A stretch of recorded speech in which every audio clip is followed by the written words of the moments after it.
Hello everyone, आज हम पढ़ने वाले हैं क्लास 9th की फिजिक्स के दूसरे चैप्टर को, जो कि है force and laws of motion. तो इस चैप्टर के अंदर हम फोर्स के बारे में पढ़ेंगे, साथ ही समझेंगे लॉज ऑफ मोशन को। तो पिछले चैप्टर में हमने मोशन के कंसेप्ट्स के बारे में पढ़ा था, और इस चैप्टर में हमें समझना है मोशन के लॉज के बारे में।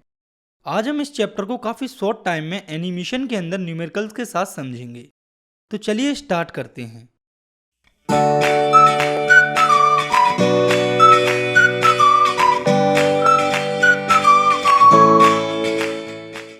तो सबसे पहले हम समझते हैं फोर्स के बारे में। तो it is the external effort in the form of push or pull on an object with mass which cause change in its velocity or state. मतलब कि फोर्स एक्सटर्नल एफर्ट होता है पुश और पुल के form में, यानी कि ढकेलने या खींचने के फॉर्म में मास के साथ, जिससे पर्टिकुलर ऑब्जेक्ट जिस पर फोर्स लग रहा है उसकी वेलोसिटी और स्टेट चेंज हो जाती है। फॉर एग्जाम्पल, आप मान लो कि ये है कोई ऑब्जेक्ट रेस्ट में। अगर हम इसको पुश या पुल करते हैं तो ये जो ऑब्जेक्ट अभी रेस्ट में है वो मोशन में आ जाएगा। मतलब इस ऑब्जेक्ट की स्टेट चेंज हो जाएगी और इसकी वेलोसिटी भी चेंज हो जाएगी। और ये जो फोर्स होता है वो वेक्टर क्वांटिटी होती है, मतलब इसमें मैग्नीट्यूड के साथ डायरेक्शन भी होती है। और जो कि ये वेक्टर क्वांटिटी होती है तो ये पॉजिटिव, जीरो और नेगेटिव तीनों हो सकती हैं। और ये जो फोर्स है वो किसी भी ऑब्जेक्ट की स्पीड के साथ साथ उसका शेप, साइज और डायरेक्शन को भी चेंज कर सकता है। तो जब भी किसी ऑब्जेक्ट पर फोर्स लगता है तो उस ऑब्जेक्ट की स्टेट चेंज हो सकती है। मतलब वो रेस्ट से मोशन या मोशन से रेस्ट की तरफ जा सकता है, या उसकी वेलोसिटी चेंज हो सकती है, मतलब कि उसकी स्पीड चेंज हो सकती है, या फिर फोर्स के लगने से पर्टिकुलर ऑब्जेक्ट की डायरेक्शन, साइज और शेप भी चेंज हो सकता है। फॉर एग्जाम्पल, आप मान लो कि कोई हॉकी बॉल है और उसे हम हॉकी स्टिक से हिट करते हैं, मतलब उस पर फोर्स लगाते हैं। तो उस पुश से या फोर्स से जो हमने हॉकी स्टिक को दिया बॉल पर, उसकी वजह से बॉल की स्पीड, डायरेक्शन और स्टेट सब चेंज हो गई। तो ये तो था स्पीड, डायरेक्शन और स्टेट की चेंज के लिए एग्जाम्पल। और अगर हम बात करें ऐसे एग्जाम्पल की जिसमें ऑब्जेक्ट का शेप और साइज चेंज हो रहा हो, तो वो हो जाएगा जब हम बैलून पर अपने हाथों से फोर्स लगाते हैं तो वो फट जाता है, जिससे उसका शेप और साइज चेंज हो जाता है। तो अब हम देखते हैं फोर्स के फॉर्मूले को। तो अभी हमने पढ़ा है कि फोर्स होता है किसी ऑब्जेक्ट पर पुश और पुल मास के साथ, जिससे उसकी वेलोसिटी चेंज हो जाए। तो हम लिख सकते हैं force equals to mass into change in velocity. तो हम जानते हैं कि चेंज इन वेलोसिटी होती है एक्सेलरेशन। तो हम लिख सकते हैं force equals to mass into acceleration, यानी कि F इक्वल्स टू ma।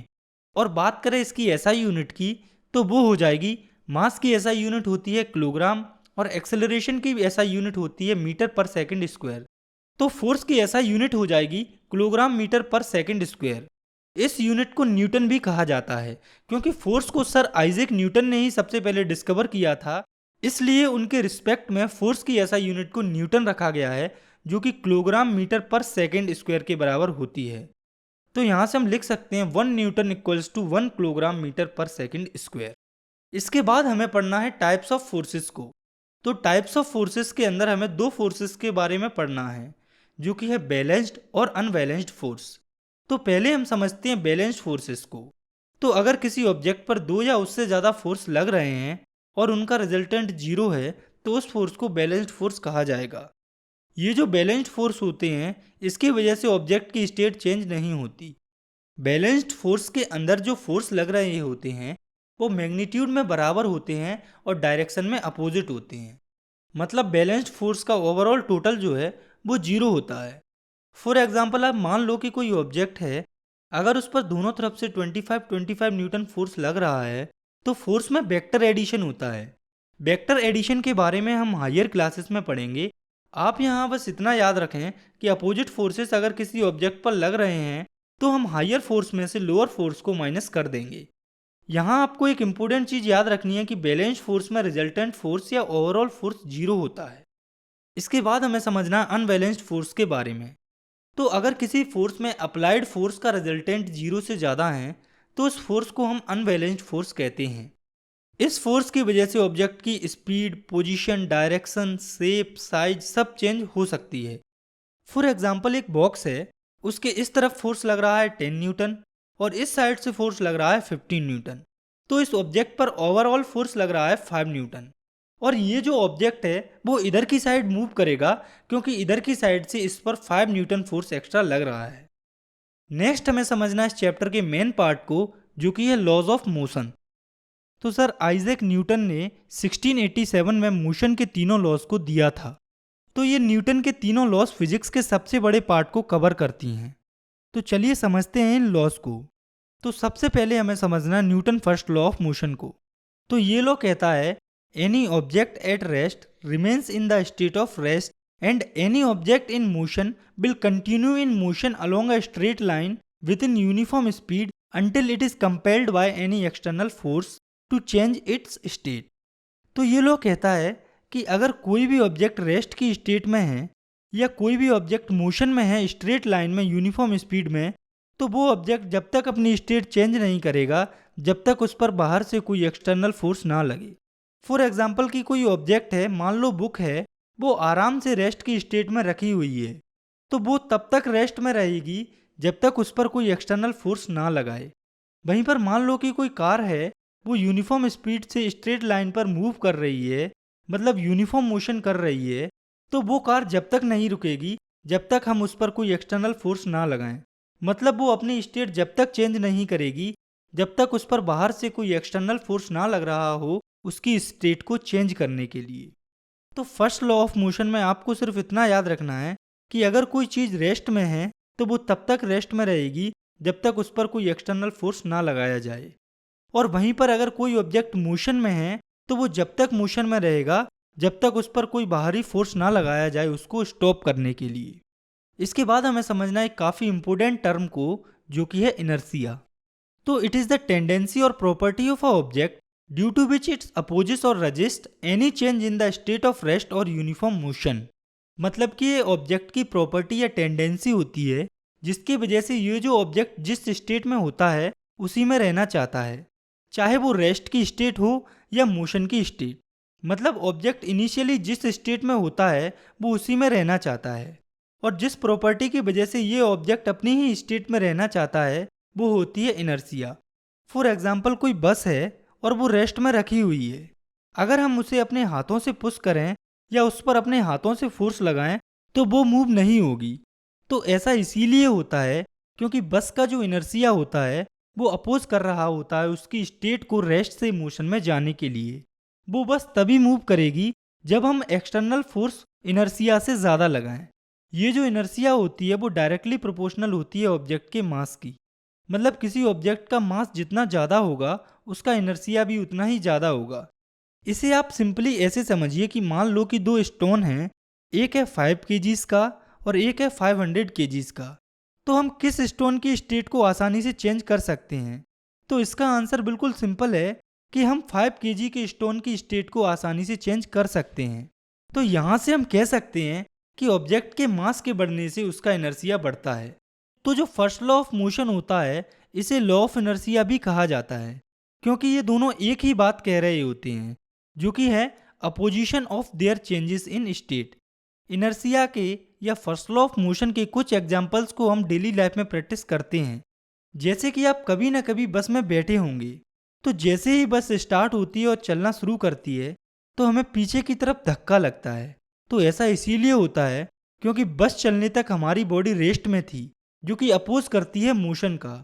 और ऐसे ही जब बस चल रही होती है और अचानक से ड्राइवर ब्रेक लगाकर बस को रोक दे तो हमारी बॉडी आगे की तरफ गिरने लगती है या मूव करती है। तो ऐसा इसीलिए होता है क्योंकि जब हमारी बॉडी मोशन में होती है तो वो रेस्ट में जाने का अपोजिशन या इनर्सिया शो कर रही होती है। इसके बाद हमें समझना एक और काफ़ी इम्पोर्टेंट टर्म को, जो कि है मोमेंटम। तो ये एक फंडामेंटल कंसेप्ट होता है जो कि मोशन को डिस्क्राइब करता है ऑब्जेक्ट के मास के साथ, जो कि बेसिकली प्रोडक्ट होता है किसी ऑब्जेक्ट के मास और उसकी वेलोसिटी का। और इसे किसी मूविंग ऑब्जेक्ट की पावर यानी कि पावर ऑफ मूविंग ऑब्जेक्ट भी कहा जाता है। इसे P से डिनोट किया जाता है। तो मोमेंटम होता है product of mass and velocity. तो हम लिख सकते हैं P equals to mass into velocity, यानी कि P equals to m into v। हम यहाँ से इसकी ऐसा यूनिट भी निकाल सकते हैं। तो मोमेंटम होता है मास इंटू वेलोसिटी। तो मास की यूनिट होती है किलोग्राम और वेलोसिटी की यूनिट होती है मीटर पर सेकेंड। तो यहाँ से मोमेंटम की यूनिट आ जाएगी किलोग्राम मीटर पर सेकेंड। ये जो मोमेंटम होता है वो इंक्रीज होता है ऑब्जेक्ट के मास के इंक्रीज होने से या ऑब्जेक्ट की वेलोसिटी में इंक्रीज होने से। और अगर किसी ऑब्जेक्ट का मास कम है और उसकी वेलोसिटी काफ़ी ज़्यादा है तो उसका मोमेंटम भी काफ़ी हाई हो सकता है। जैसे कि बुलेट, उसकी वेलोसिटी काफ़ी हाई होती है जिससे कि उसका मोमेंटम भी काफ़ी हाई होता है। तो अगर आपसे किसी न्यूमेरिकल में मोमेंटम निकालने को कहा जाए तो आप simply P equals to M into V वाला फार्मूला लगाकर मोमेंटम निकाल सकते हैं। फॉर एग्जांपल आप मान लो कि किसी ऑब्जेक्ट का मास है 25 किलोग्राम और वो 25 मीटर पर सेकंड की वेलोसिटी से मूव कर रहा है, तो हमें उसका मोमेंटम फाइंड करना है। तो हम जानते हैं कि मोमेंटम होता है मास इंटू वेलोसिटी। तो मास हमें दिया हुआ है 25 किलोग्राम और वेलोसिटी हमें दी हुई है 25 मीटर पर सेकेंड। तो यहाँ से हमारा मोमेंटम आ जाएगा 625 किलोग्राम मीटर पर सेकेंड। इसके बाद हमें समझना है Newton second law of motion को। तो ये कहता है the rate of change of momentum is directly proportional to force applied in the direction of force. मतलब कि जो फोर्स होता है वो डायरेक्टली प्रोपोर्शनल होता है rate of change in momentum के। इसे हम मैथमेटिकली देखते हैं जिससे ये आपकी और अच्छे से समझ में आ जाएगा। तो हम लिख सकते हैं force directly proportional to rate of change in momentum, यानी कि F proportional to P। P यहाँ पर मोमेंटम है। तो हम जानते हैं कि मोमेंटम होता है मास और वेलोसिटी का प्रोडक्ट। तो हम लिख सकते हैं F proportional to M into V। तो इस लॉ में अभी हमने देखा है कि मोमेंटम चेंज हो रहा है। तो यहाँ पर इस मोमेंटम में मास है M और हम जानते हैं कि किसी भी ऑब्जेक्ट का मास कभी चेंज नहीं होता है। तो मोमेंटम के अंदर मास चेंज नहीं होता लेकिन वेलोसिटी तो चेंज हो सकती है।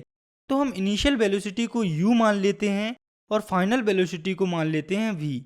तो यहाँ से हमारा इनिशियल मोमेंटम हो जाएगा mu और फाइनल मोमेंटम हो जाएगा mv।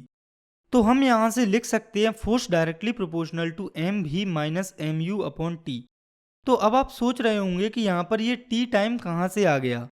तो टाइम इसीलिए आया है क्योंकि अगर वेलोसिटी चेंज हो रही है तो उसे चेंज होने में कुछ ना कुछ टाइम तो लगा होगा। तो इस इक्वेशन को हम कुछ इस तरह से भी लिख सकते हैं जो कि है F proportional to M bracket में V minus U upon T। तो अब आप थोड़ा सा पिछले चैप्टर का याद कीजिए। हमने पिछले चैप्टर में मोशन की पहली इक्वेशन में पढ़ा था V equals to U plus AT। यहाँ से A इक्वल्स टू आता है V minus U upon T।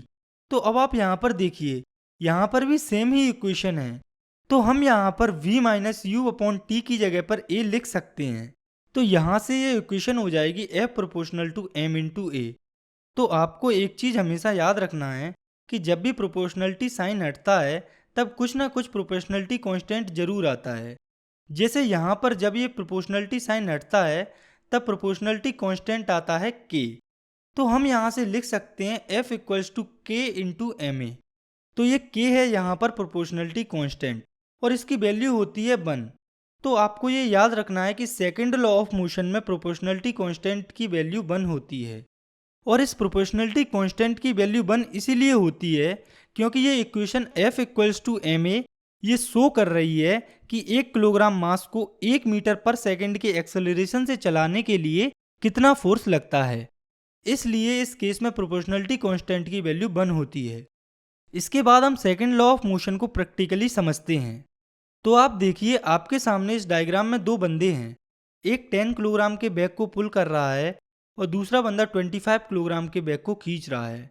तो अब आप बताइए कि कौन से ह्यूमन को ज़्यादा फोर्स लगाना पड़ रहा है।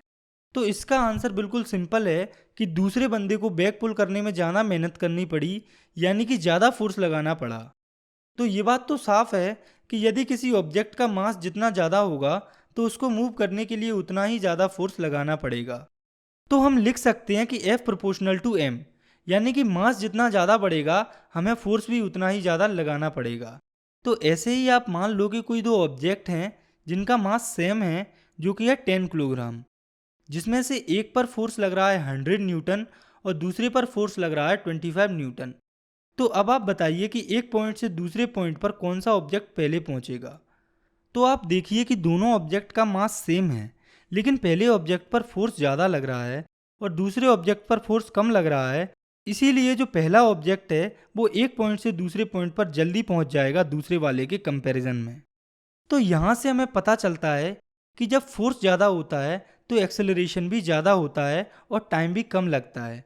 तो हम यहाँ से लिख सकते हैं force directly proportional to acceleration and force inversely proportional to time. मतलब कि जब फोर्स ज़्यादा होगा तो एक्सेलरेशन ज़्यादा होगा और टाइम कम होगा। इसके बाद हमें देखना है सेकेंड लॉ ऑफ मोशन को हमारी डेली लाइफ में। तो मोशन के सेकेंड लॉ को हम अपनी डेली लाइफ में काफ़ी जगहों पर देख सकते हैं। जैसे कि आप लोगों ने कभी ना कभी क्रिकेट तो खेला होगा, अगर नहीं खेला होगा तो देखा तो होगा ही। तो क्रिकेट में आपने एक चीज़ नोटिस की होगी कि जब भी कोई फील्डर कैच पकड़ता है तो वो अपने हाथों को पीछे लेकर जाता है बॉल को पकड़ने के साथ। तो वो ऐसा क्यों करते हैं? तो प्लेयर्स ऐसा इसीलिए करते हैं क्योंकि बॉल में मास होता है और वो प्लेयर्स की तरफ काफ़ी अच्छी वेलोसिटी से आ रही होती है। तो मास और वेलोसिटी की वजह से बॉल का मोमेंटम काफ़ी ज़्यादा हो जाता है और बॉल जब फील्डर के हाथ में आती है तो प्लेयर जब अपने हाथों को पीछे ले जाता है तो बॉल की जो वेलोसिटी है वो धीरे धीरे कम हो जाती है, जिससे कि मोमेंटम भी कम हो जाता है, जिसकी वजह से प्लेयर्स इंजर्ड होने से बच जाते हैं। और इसका एक और एग्जाम्पल है जिससे ये आपको और अच्छे से समझ में आ जाएगा और आप सब इससे रिलेट भी कर पाएंगे। तो अभी के टाइम का तो पता नहीं, लेकिन हमारे टाइम में कुछ भी गलत करने पर स्कूल्स में पनिशमेंट दी जाती थी। वो भी कोई नॉर्मल पनिशमेंट नहीं, डंडों से पिटाई की जाती थी। तो जब हम में वो डंडे पड़ते थे तो हम जो है वो अपने हाथ को नीचे की तरफ ले जाते थे ताकि दर्द कम हो और चोट कम लगे।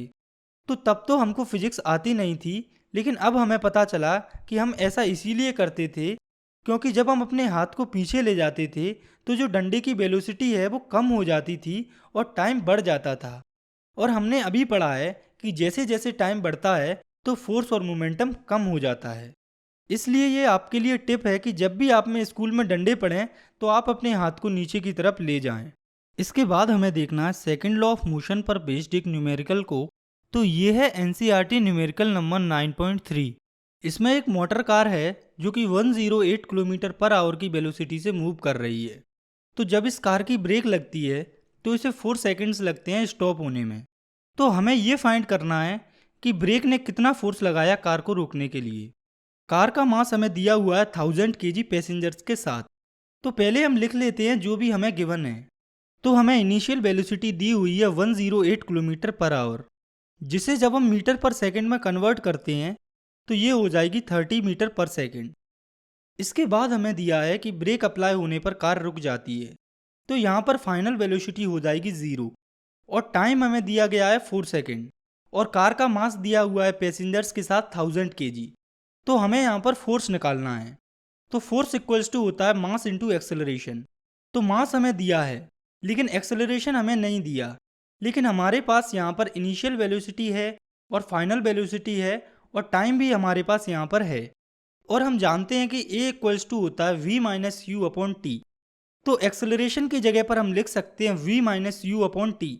तो यहाँ से फोर्स इक्वल्स टू हो जाएगा m into V minus U upon T.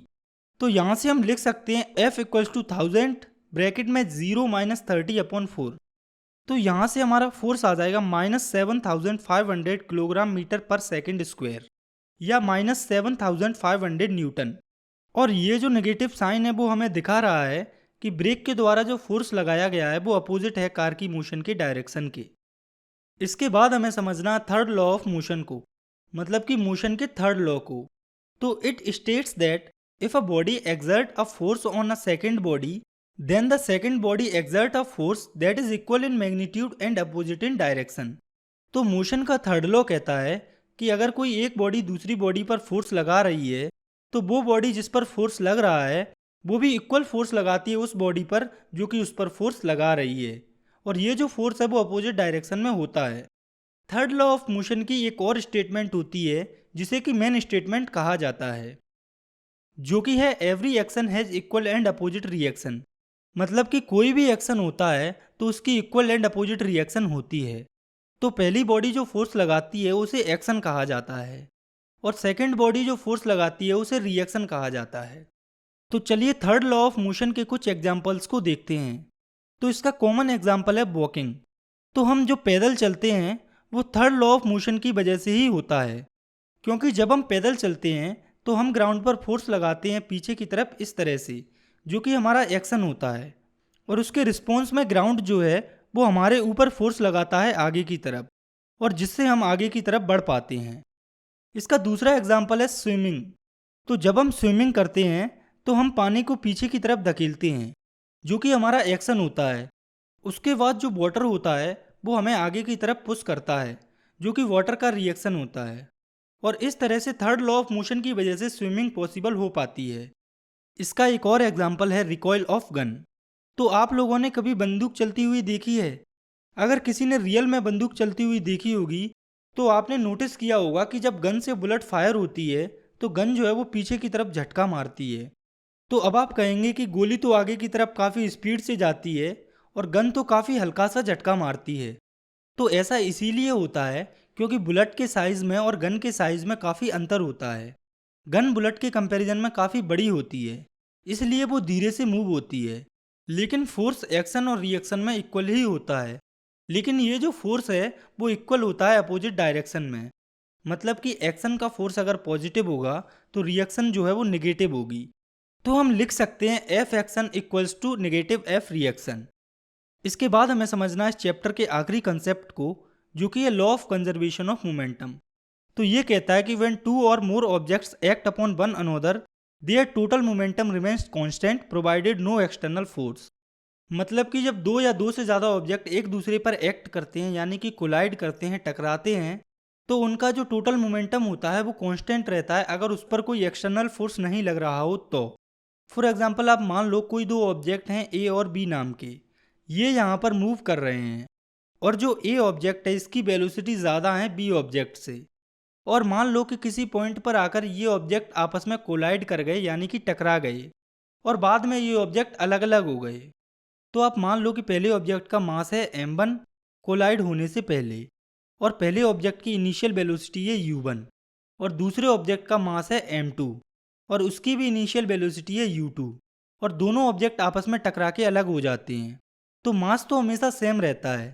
तो पहले ऑब्जेक्ट का मास होगा m1 और टकराने के बाद उसकी फाइनल वेलोसिटी हो जाएगी v1। ऐसे ही दूसरे ऑब्जेक्ट का मास होगा m2 और उसकी टकराने के बाद फाइनल वेलोसिटी हो जाएगी v2। तो हमें दिया है कि मोमेंटम हमेशा कांस्टेंट होता है। तो पहले हम लिखते हैं ऑब्जेक्ट ए का मोमेंटम टकराने से पहले, जो कि हो जाएगा m1 u1। Momentum equals to mass into velocity होता है, ये आपको याद रखना है। और ऐसे ही दूसरे ऑब्जेक्ट का मोमेंटम आ जाएगा m2 u2, और टकराने के बाद दोनों ऑब्जेक्ट्स का मोमेंटम होगा m1 v1 plus m2 v2। तो law of conservation of momentum के अकॉर्डिंग टोटल मोमेंटम हमेशा कांस्टेंट रहता है। तो टोटल मोमेंटम तभी कांस्टेंट हो सकता है जब इनिशियल मोमेंटम यानी कि टकराने से पहले का मोमेंटम और फाइनल मोमेंटम यानी कि टकराने के बाद का मोमेंटम इक्वल हो, यानी कि बराबर हो। तो हम यहाँ से लिख सकते हैं m1 u1 plus m2 u2 equals to m1 v1 plus m2 v2। तो कंजर्वेशन ऑफ मोमेंटम को सिंपल वर्ड्स में हम कह सकते हैं initial momentum equals to final momentum, यानी कि दो ऑब्जेक्ट्स के टकराने के पहले का मोमेंटम और उनके टकराने के बाद का मोमेंटम हमेशा सेम होता है। तो इसी के साथ हमारा ये जो चैप्टर है वो यहाँ पर ख़त्म होता है। आई होप आपको अच्छे से समझ में आया होगा। अगर वीडियो पसंद आई है तो आप इसे लाइक कर सकते हैं और आप चाहें तो इस चैनल को भी सब्सक्राइब कर सकते हैं। मिलते हैं नेक्स्ट वीडियो में, तब तक के लिए thanks for watching, take care, bye.